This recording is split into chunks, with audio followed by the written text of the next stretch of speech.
Friends, మరో కొత్త చేపతో మీ ముందుకు వచ్చేసా. ఇప్పుడే తెప్ప చేరింది. సింకంతో పోసిన చేపలు ఇవే. దీని పేరు వడగరపార. దీని మొక్క మాత్రం పాలకోవాల భలే ఉంటది. ఇది కిలో 200 నుంచి 250 వరకు ఉంటది. ఈ సీజన్ లో అయితే 150 కూడా దొరుకుద్ది. ఒక్క చేపలో ఎక్కువ రుచి ఉండే చేపలో ఇదొకటి. మేము చిన్నప్పుడు ఇలాంటి చేప కానీ దొరికింది అనుకో డాన్స్ లో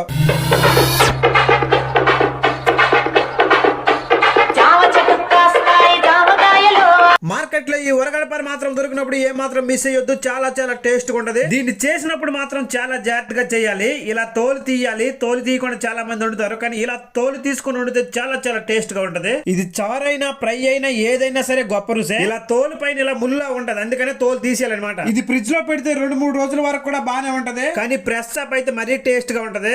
ఏ చేపనైనా ఇది మంచిదా చెడ్డదో తెలుసుకోవాలంటే ఈ చెంప ఎత్తితే ఈ చెంప రెడ్ గా, ఈ పువ్వాలి అనేది రెడ్ గా ఉంటే ఇది మంచిది. ఇది రెడ్ గా ఉండకుండా వైట్ గా ఉండదు అనుకో ఇది మాగిపోయిందని అర్థం. దీన్ని చారు వండుకొని తింటే ఇది ఒక ప్లేట్ తిన్నాడు 2 ప్లేట్లు తింటాడు. Please subscribe.